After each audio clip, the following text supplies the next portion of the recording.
First of all, thank you for being here. Appreciate it. It is great to be here, Joe. Thanks for having me. I've really enjoyed watching some of your videos online and listening to these arguments. This idea of intelligent design, my question to you, like right off the bat was, is this an idea that did you have a notion in your mind already that you were trying to prove? Or was this something that you sort of started to believe upon the preponderance of evidence? It was more the latter, but I had by the time I first encountered it, a philosophical framework that made me open to it. I had a long, protracted religious conversion from late high school all the way through college. It was the last thing from a Damascus Road experience. And how did it happen? It was a process of philosophical deliberation. It was not really based on science initially. I started having weird existential questions when I was 14 years old after I'd broken my leg in a skiing accident. And questions like, well, what's it going to matter in 100 years? There's this great quote from Bertrand Russell where he says, that all the noonday genius of human achievement is destined for extinction in the vast heat death of the solar system. Whoa. I had never encountered Bertrand Russell as a 14-year-old, but I later encountered that quote, and I thought that was what was bothering me. That dude was a scorcher. Yeah. Well, I read in the hospital after I had this accident. I was reading a book about the history of baseball, and I was totally into baseball at the time. I couldn't think of a higher form of human achievement than to play for the New York Yankees. And yet, all the stories of the great baseball guys ended the same. They were recruited by scouts who saw their talent. They came up to the big leagues. They amassed records. They won a certain number of World Series. And then, if they were really great, they go to the Hall of Fame and retire at 38. And then what? And then I got to thinking, well, but then what for any of us, And so I was this question of meaning kind of haunted me. What could I possibly do that would have any lasting or enduring meaning? And I ended up I did a physics major and a geology major in college, but I took as many philosophy classes as I could along the way, and I encountered these existentialist writers who were asking these same types of questions. Yo, what's up, Moonraker? How you doing, bro? As a 14-year-old, I thought I must be insane to be having these questions. And I worried that I was insane. It was a real funk I was in for 6 or 8 months. And then later I realized, well, these were philosophical questions. And for me, the religious conversion I had started to address and answer those questions. So I was, by the time I got out of college, I was a convinced theist for philosophical reasons. But I had, at that point, I was completely comfortable with the evolutionary explanation of everything. And then at a conference what's up, my man? While I was working as a geophysicist, it was a conference about the origin of the universe, the origin of life, and the origin and nature of human consciousness. And it was divided on each panel between theists and philosophical materialists who were debating these big questions at the intersection of science and philosophy.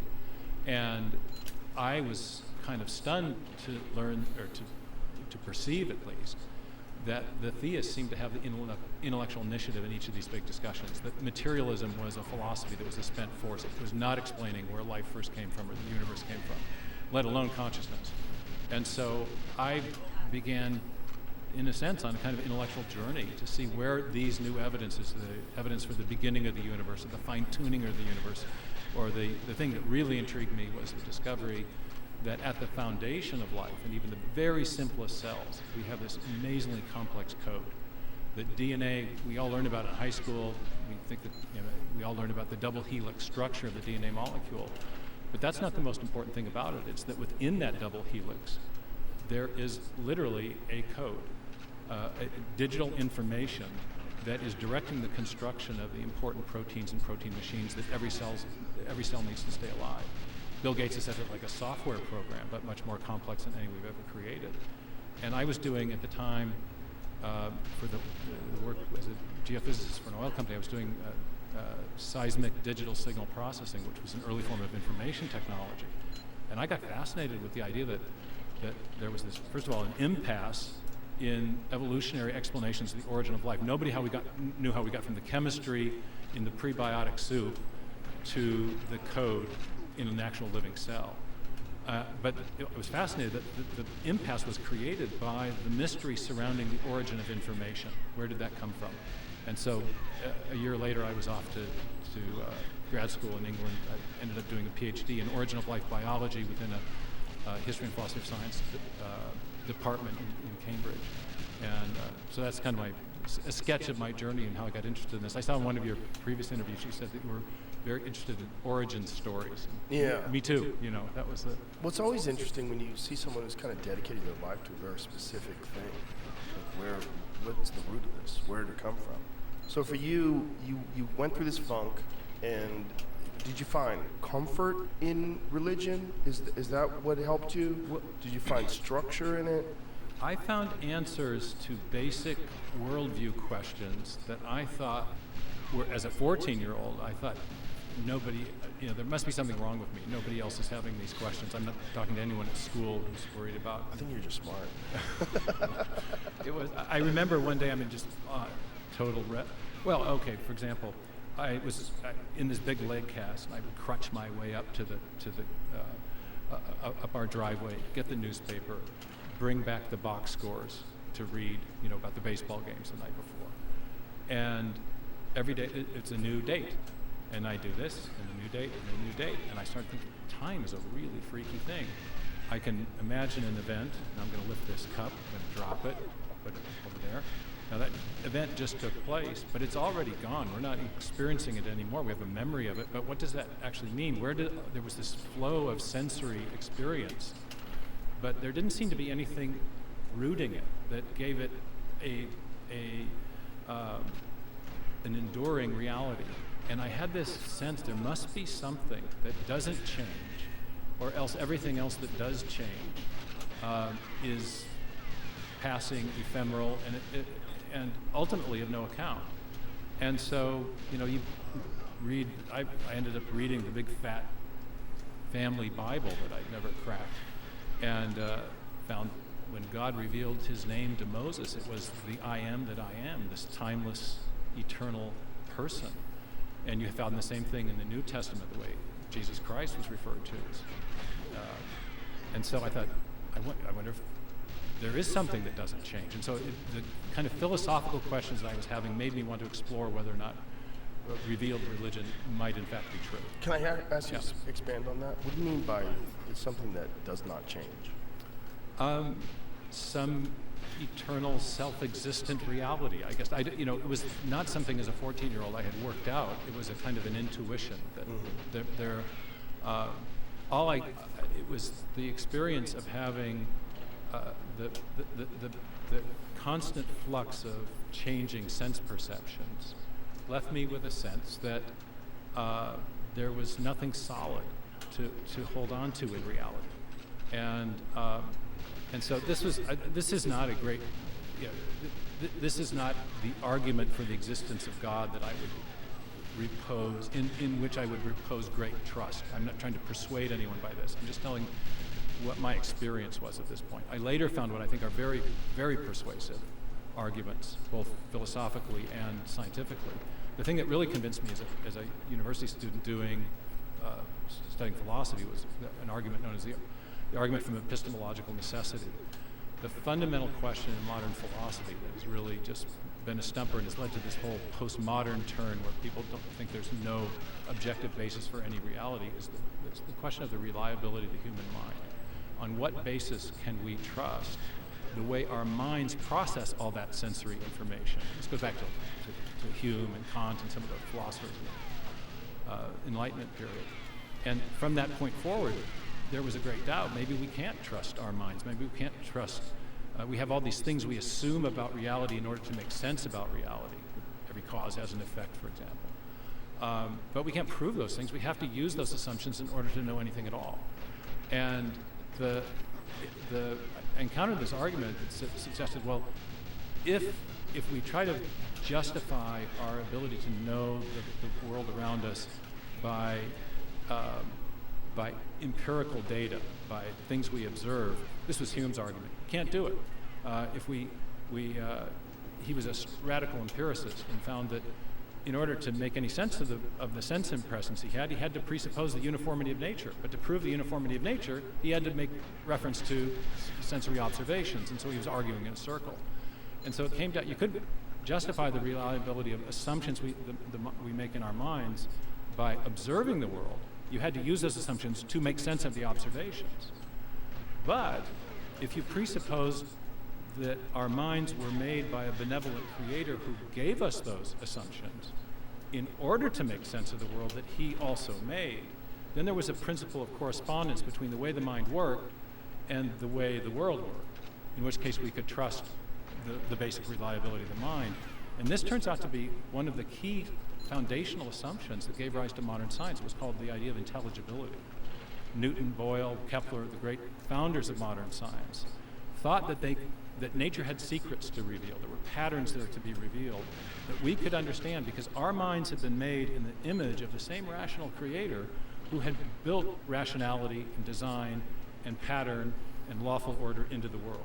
Do you believe in evolution? I believe in, I believe in microevolution. I believe that there are real evolutionary processes. I'm skeptical about what's called universal common descent, the idea that all living forms have evolved from one single common ancestor. I'm profoundly skeptical about chemical evolution, the idea that the non-living chemicals in a prebiotic ocean or prebiotic soup arrange themselves to form the first living cell. And I'm also skeptical about the creative power of the mutation selection mechanism, which, as it happens, so are many leading evolutionary biologists today. I attended a conference in 2016 convened by the Royal Society in London, the Royal Society being the oldest and most august scientific body in the world.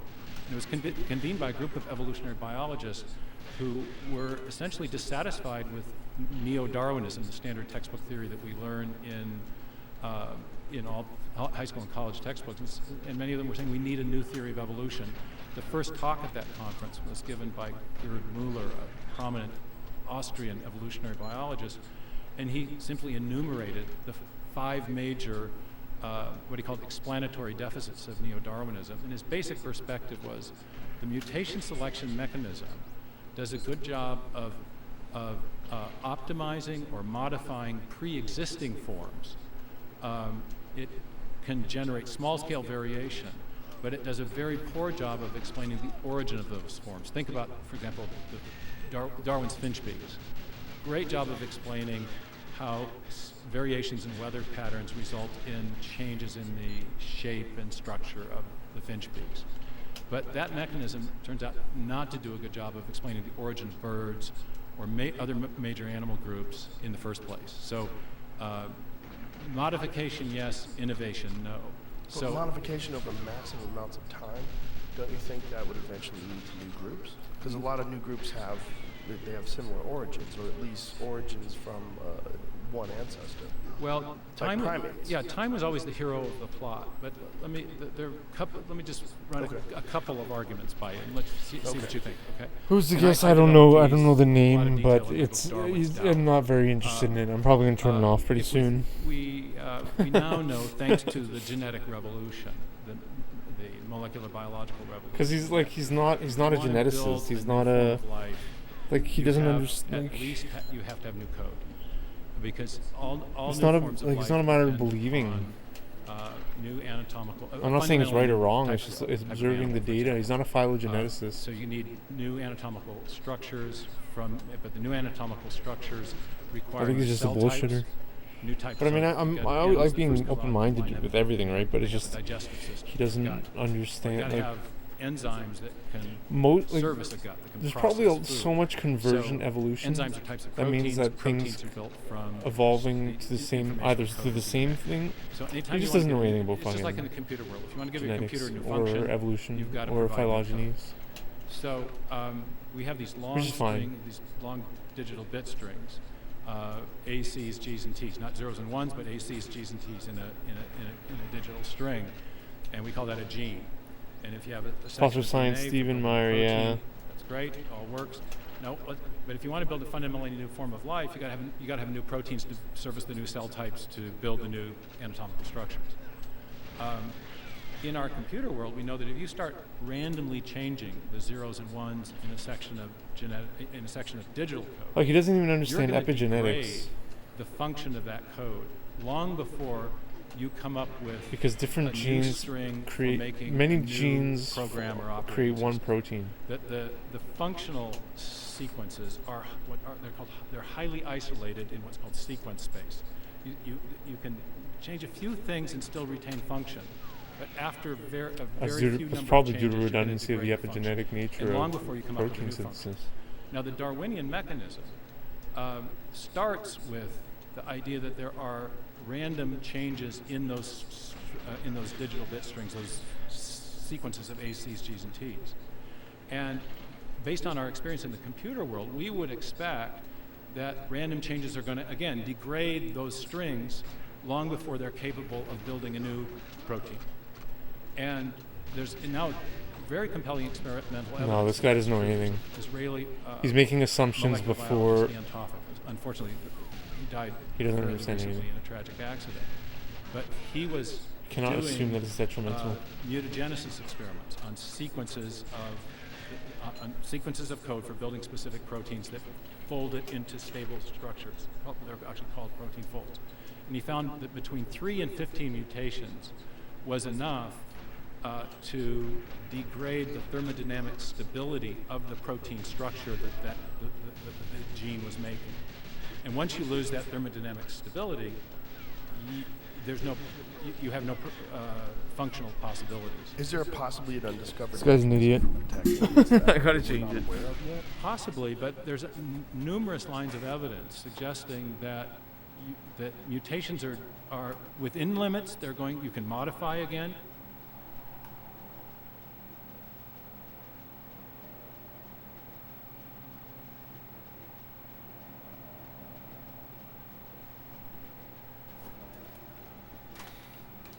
You seen him on other podcasts? Oh, he's such a bullshitter.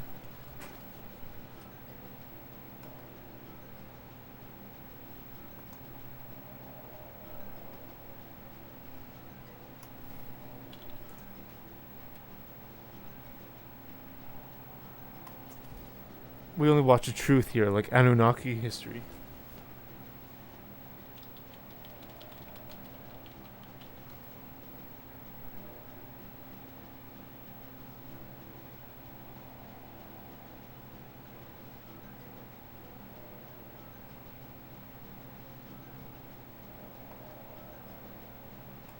Our world is filled with fascinating tales and myths that sometimes seem too remarkable to be true.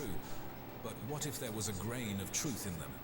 What if we were actually put on Earth by a race of ancient extraterrestrial beings known as the Anunnaki? What if these beings were from a mysterious planet called Nibiru, also known as Planet X? And why did they need gold so badly? This journey we're embarking on today might seem like science fiction, but let's delve deep and find out. Welcome to life's biggest questions. Now let's continue on, shall we? Let's dive into the intriguing lore of the Anunnaki and their home, Planet X, or as the ancient Sumerians called it, Nibiru. According to ancient texts, Nibiru was a planet in our solar system with a highly elliptical orbit, entering the inner solar system only once every 3,600 years. But why does this matter? Well, these timeframes align surprisingly well with various significant periods in Earth's history. He was right, man. The Anunnaki were supposedly a highly advanced civilization, possessing technology and knowledge far beyond what we believe was available at the time. Some theorists even suggest that they had the capability to traverse the vast distances of space, which is how they found their way to Earth. But what's even more fascinating is the reason behind their interstellar journey. The story goes that their planet's atmosphere was deteriorating, and they needed a solution.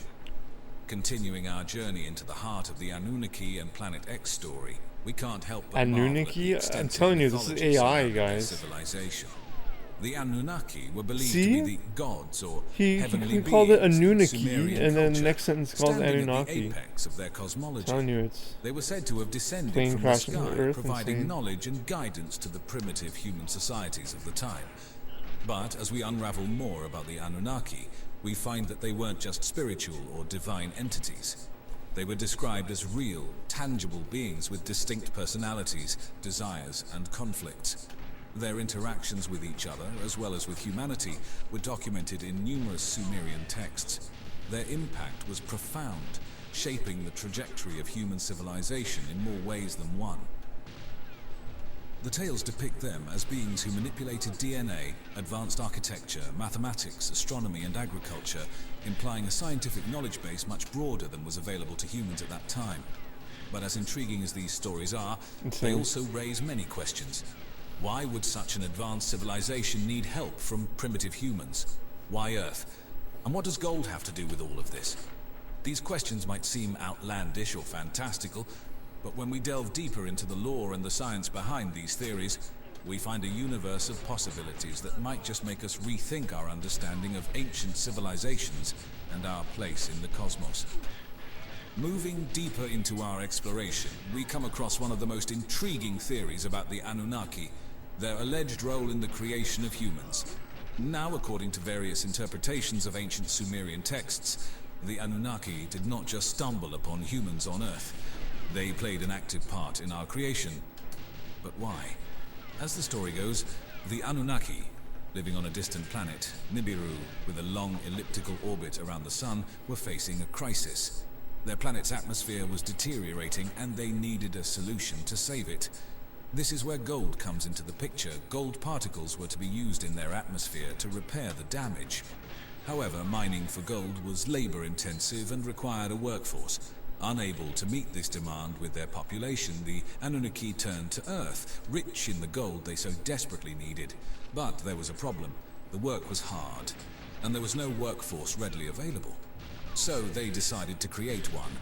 Using their advanced knowledge in genetics, they allegedly manipulated the DNA of the existing hominids on Earth, gradually leading to the emergence of Homo sapiens, us. We were, as per this theory, originally designed as a race of workers created to mine gold for the Anunnaki. As outlandish as this theory may sound, proponents argue that it provides an alternative explanation for the sudden evolutionary leap that resulted in the appearance of modern humans, but it also opens up a whole new world of ethical and philosophical questions. What is the true nature of our existence? Are we more than just workers for extraterrestrial beings? If the Anunnaki created us, who created them? Taking a closer look at the narrative, we stumble upon a rather interesting aspect: the fixation on gold. Now, gold is a fascinating element. It doesn't corrode, it's malleable, and it conducts electricity. But why would a distant planet, Nibiru, need gold? According to the Anunnaki theory, Nibiru's atmosphere was in crisis. The planet's life-sustaining qualities were being compromised. It's said that the Anunnaki, known to be technologically advanced, figured out a possible solution to this problem.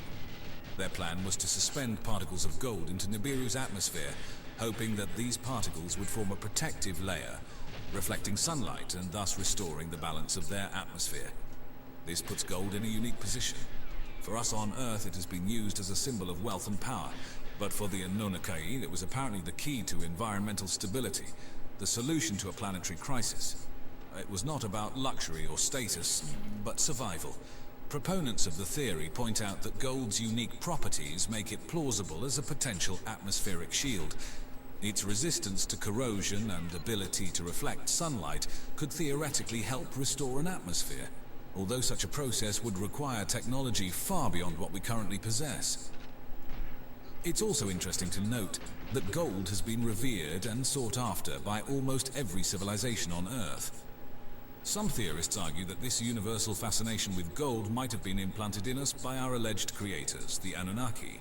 And if this is true, does our continued obsession with gold suggest a lingering, subconscious connection to our supposed extraterrestrial origins?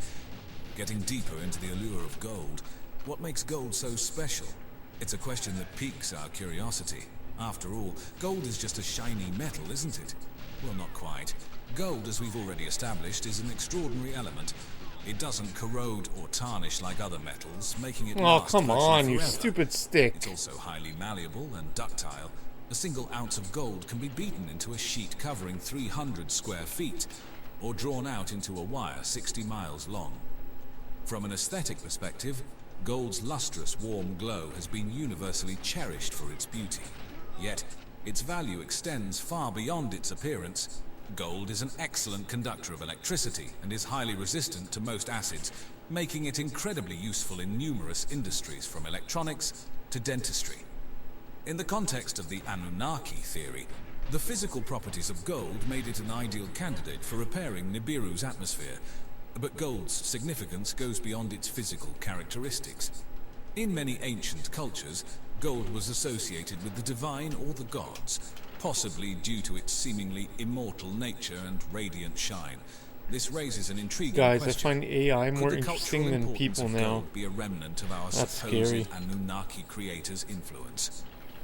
When we look at the world today, the importance of gold remains. It backs our currencies, it's an essential component of our electronics, and it's a symbol of love and commitment. It's in our happened. I would jewelry. rather listen to Is all of this a AI. mere coincidence? Soon Or I'd could it be a rather sign watch of a more AI, I profound think, than cosmic real connection? people. It's something to ponder about. In the realm of physics and chemistry, gold is an elemental superstar. It's one of the least reactive elements on the periodic table, meaning it doesn't easily combine with other elements to form compounds. This makes it resistant to tarnishing and rusting. A gold artifact buried Get for down! thousands of years will shine Like, as why? if it was made yesterday. It's so dumb. Gold's inertness is one reason it's biocompatible. Why? It doesn't react with human tissue, making it It's like it suitable for lags medical too uses, much. like fillings and implants. Gold nanoparticles are even being explored for use in cancer treatments. Its ability to reflect heat and radiation also has What's practical on there? applications.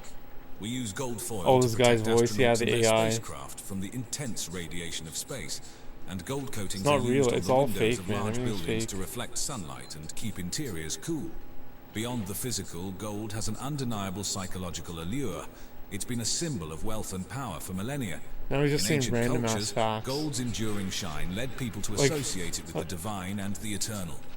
This allure isn't lost on the Anunnaki theorists who propose that the ancient Sumerians' reverence for gold was influenced by these celestial beings. They suggest that gold was not only desired for its physical properties, but also as a symbol of divine power and interstellar capability. The golden thread that ties our history, mythology, and technology together is fascinating. Whether gold's appeal comes from our alleged Anunnaki origins, or simply from the element's unique properties, one thing is clear. Gold has shaped and continues to shape our world in profound ways. The Sumerians were the creators of one of the earliest known civilizations, establishing urban development, governance systems, and one of the first written languages, cuneiform script. According to proponents of the Anunnaki theory, this advanced knowledge did not evolve independently but was given to them by these celestial beings. The Anunnaki, if we follow the theory, brought the Sumerians advanced knowledge in numerous fields. They were said to have taught them agriculture, making the Sumerians among the first to transition from a nomadic lifestyle to settled farming communities. The Sumerians' revolutionary irrigation systems, which allowed them to thrive in the harsh, arid environment of Mesopotamia, are theorized by some as Anunnaki knowledge. In addition, the Anunnaki supposedly introduced advanced architectural techniques. See, he's The pronouncing ziggurats, Anunnaki differently towering 3 stepped times now. pyramids that dot the Mesopotamian landscape are believed by some theorists to be evidence of this cosmic architectural education. The complexity and scale of these structures indeed suggest an advanced understanding of construction and engineering. Some theories even suggest that the Anunnaki imparted the early foundations of laws and justice, leading to the creation of the Code of Hammurabi, one of the oldest known legal codes. The complexity of this legal system, encompassing various aspects of daily life, is seen by some as a sign of Anunnaki influence. The Anunnaki are also thought to have shared advanced astronomical knowledge. The Sumerians were skilled astronomers, accurately charting celestial bodies and events. Their understanding of the cosmos was surprisingly advanced for the time, with some theorists suggesting that this knowledge was passed down from the Anunnaki. So there you have it. The story of the Anunnaki and Planet X is a captivating blend of ancient mythology, celestial mechanics, and the quest for gold. It's a tale that asks us to reconsider our place in the universe and the very history of humanity. While it's essential to approach such theories with skepticism, they certainly provide a thrilling perspective on our ancient past. And the mysterious Anunnaki, believed by some to be ancient extraterrestrial beings, have captivated the imagination of historians, archaeologists, and enthusiasts alike. Central to the ancient Sumerian civilization, these enigmatic figures have been credited with shaping human society, culture, and even the very creation of humanity itself. As we delve into the fascinating world of the Anunnaki, we will explore their connections to the Sumerians, the 12th planet theory, their influence on human civilization, and their alleged role in constructing the Great Pyramids of Egypt. Join us on this captivating journey to uncover the secrets of the Anunnaki and their possible impact on our world. Welcome to Life's Biggest Questions. Let's dive into this journey, shall we? The Anunnaki's connection to the Sumerians is one of the most prominent aspects of this ancient astronaut theory. Sumer was an early civilization located in the region of Mesopotamia, which is present-day Iraq, and is considered one of the world's first urban cultures. The Sumerians developed a sophisticated society with advancements in agriculture, architecture, arts, and technology, and they are also credited with inventing the earliest known system of writing, the cuneiform script. The Sumerians believed in a pantheon of gods, among which were the Anunnaki, who were said to have descended from the sky and played a vital role in the creation of humanity.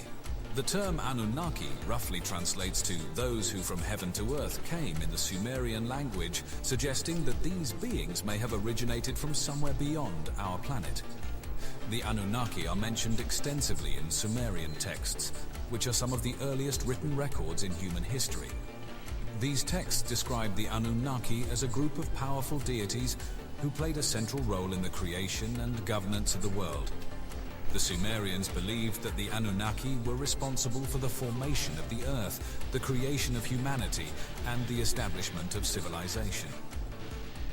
One of the most famous Sumerian texts featuring the Anunnaki is the Epic of Gilgamesh, an ancient poem considered to be one of the earliest pieces of literature in human history. In this epic, the hero Gilgamesh encounters several Anunnaki gods who help or hinder him on his quest for immortality. The story provides insights into the Sumerians' beliefs about the Anunnaki and their interactions with humans. Several prominent Anunnaki gods and goddesses were worshipped by the Sumerians, including Anu, the sky god and the highest deity in the Sumerian pantheon; Enlil, the god of wind and storms; Enki, the god of water, wisdom and creation; and Inanna, later known as Ishtar, the goddess of love, fertility, and warfare. The Sumerians built temples and shrines dedicated to these deities, and their stories and myths were passed down through generations. According to Sumerian mythology, the Anunnaki were responsible for the establishment of human kingship. They appointed human rulers to govern on their behalf, creating the first centralized hierarchical societies. This concept of divine kingship was a key aspect of Sumerian culture, with the ruling monarchs claiming direct descent from the gods. The Sumerians believed that the Anunnaki were directly involved in the creation of humanity. According to their myths, humans were fashioned from clay by the god Enki, who mixed the clay with the blood of a slain god. This creation story is thought to symbolize the role of the Anunnaki in shaping human society and culture. The connection between the Anunnaki and the Sumerians is a central element of the ancient astronaut theory, which posits that these powerful deities were, in fact, extraterrestrial beings who interacted with early human civilizations. While mainstream scholars and archaeologists generally reject this idea, it remains a popular and intriguing subject for many people interested in ancient history and the possibility of extraterrestrial life. One of the most prominent figures in the study of the Anunnaki is the late Zecharia Sitchin, a Russian-born author and researcher who devoted his life to the study of ancient Sumerian texts. Sitchin's work, particularly his groundbreaking book, The 12th Planet, published in 1976, brought the story of the Anunnaki to a wider audience and popularized the idea that these ancient gods were, in fact, extraterrestrial beings. The 12th planet theory, also known as the Nibiru or Planet X theory, is a controversial hypothesis proposed by the author Zecharia Sitchin in his book series The Earth Chronicles.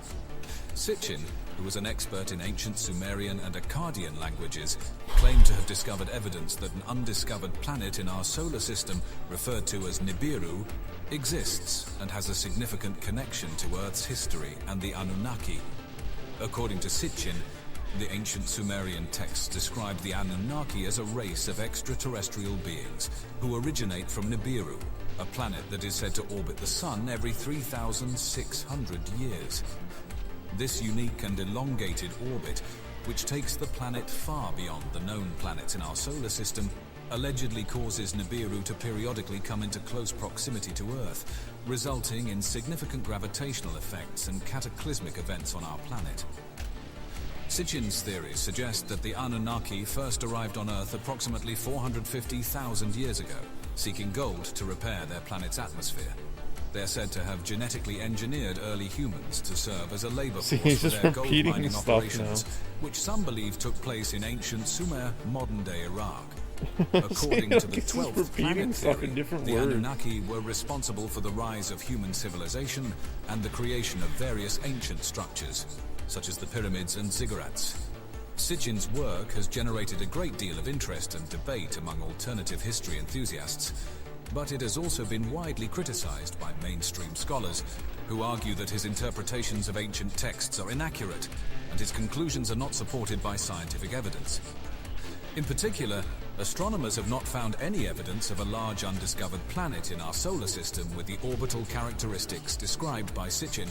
In recent years, the 12th planet theory has been further sensationalized by various doomsday predictions and conspiracy theories that claim Nibiru will eventually collide with or pass dangerously close to Earth, causing widespread destruction and the end of the world as we know it. Despite the lack of scientific evidence to support these claims, the idea of a mysterious and potentially cataclysmic planet continues to capture the imagination of many people and fuel ongoing speculation about the existence of Nibiru and its possible influence on human history. Why? Proponents of the ancient astronaut theory argue that the Anunnaki's advanced knowledge and technology had a significant impact on the development of human civilization.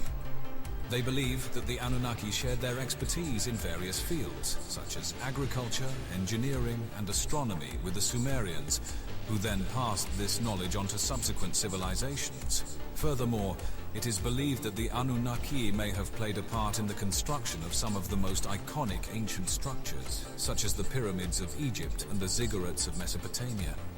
Proponents of this theory argue that the precision and complexity of these structures would have been impossible to achieve without advanced knowledge and technology, potentially provided by the Anunnaki. One of the most intriguing theories surrounding the Anunnaki is their potential connection to the pyramids, particularly the Great Pyramid of Giza in Egypt. Ancient astronaut theorists propose that the pyramids were not built solely by human hands, but were constructed with the help or guidance of extraterrestrial beings, such as the Anunnaki. They argue that the level of precision and advanced engineering techniques used in the construction of the pyramids would have been impossible for the ancient Egyptians to achieve on their own. According to these theorists, the Anunnaki may have shared their advanced knowledge and technology with the ancient Egyptians, enabling them to construct monumental structures, such as the pyramids.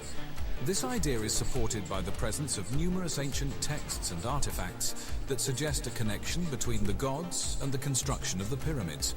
For example, the Egyptian god Thoth, who is credited with bringing writing, mathematics, and other advanced knowledge to humanity, is sometimes equated with the Sumerian god Enki, one of the key Anunnaki figures.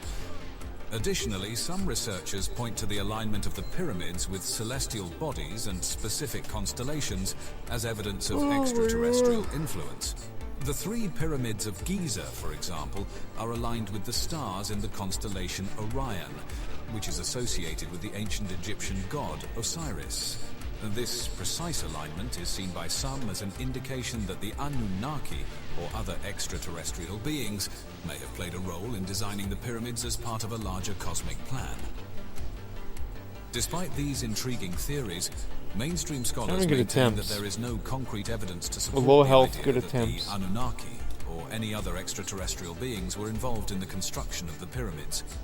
Instead, they argue that the ancient Egyptians were more than capable of building the pyramids using their own knowledge and technology. Regardless of the truth behind these theories, the potential connection between the Anunnaki and the pyramids continues to captivate the imagination and inspire further research into the mysteries of our ancient past. As we continue to uncover new information and deepen our understanding of these enigmatic structures, the question of the Anunnaki's role in their construction remains a fascinating and enduring aspect of human history. The story of the Anunnaki also raises questions about the origins of religion and the nature of divine beings in ancient belief systems. If the Anunnaki were indeed extraterrestrial visitors, as some proponents of the ancient astronaut theory argue, it would have significant implications for our understanding of religion and spirituality. It would suggest that the gods of the Sumerians and perhaps other ancient cultures were not divine in the traditional sense, but rather advanced beings who wielded power and technology beyond our current capabilities. This line of thinking challenges conventional notions of divinity and forces us to reconsider the nature of religious belief and the ways in which humanity has sought to understand and connect with the cosmos throughout history. While the theories surrounding the Anunnaki and their extraterrestrial origins are undoubtedly fascinating, many scholars and skeptics argue that there is little concrete evidence to support these claims. Critics point out that Sitchin's interpretations of ancient Sumerian texts are often speculative and not supported by mainstream academic consensus. Some scholars suggest that the Anunnaki, like many other gods in ancient mythologies, were simply personifications of natural forces and phenomena created by early human civilizations to explain the world around them. In this view, the Anunnaki were not extraterrestrial beings, but rather symbolic representations of the Sumerians' understanding of the cosmos and their place in it. As archaeological and scientific research continues to expand our knowledge of ancient civilizations and their beliefs, it is possible that new discoveries will shed further light on the story of the Anunnaki and their role in human history. The recent use of advanced technologies, such as satellite imagery and ground-penetrating radar, has led to the identification of previously unknown archaeological sites, opening up new avenues for investigation and potentially providing fresh insights into the past. Similarly, ongoing research into ancient texts and artifacts may yield new information about the Anunnaki and their influence on Sumerian culture. By continuing to explore these fascinating questions and delving deeper into the mysteries of the ancient world, we may eventually come closer to understanding the truth about the Anunnaki and their place in the tapestry of human history. The Anunnaki's potential extraterrestrial origins have fueled interest in the broader search for extraterrestrial life. If ancient Sumerian texts are indeed recounting encounters with advanced beings from other planets, it would suggest that we are not alone in the universe, and that intelligent life may exist elsewhere. This possibility has driven the scientific search for extraterrestrial life, with projects such as the Search for Extraterrestrial Intelligence, SETI, and the study of exoplanets, planets that orbit stars outside our solar system, in hopes of discovering evidence of other civilizations. While we have yet to find definitive proof of extraterrestrial life, the ongoing search for such evidence is a testament to the enduring appeal of the Anunnaki and the broader concept of ancient astronaut theory. The quest to understand the mysteries of the cosmos and the potential existence of other advanced beings continues to inspire scientific research, artistic expression, and philosophical inquiry. The story of the Anunnaki has left an indelible mark on our understanding of ancient history, religion, and the search for extraterrestrial life. By challenging conventional wisdom about the nature of divinity and the origins of human civilization, the Anunnaki have sparked a lively debate that has transcended the boundaries of academia and entered the realm of popular culture. As we continue to explore the vast reaches of space and the depths of our own history, the Anunnaki serve as a reminder of the potential for extraordinary discoveries that lie just beyond the boundaries of our current knowledge. Whether they were extraterrestrial visitors, powerful gods, or a product of human imagination, the Anunnaki's enduring legacy is a testament to the human spirit's enduring fascination with the unknown and our unyielding quest to understand the mysteries of our world and the universe beyond. In conclusion, the Anunnaki continue to intrigue and mystify us as we attempt to unravel their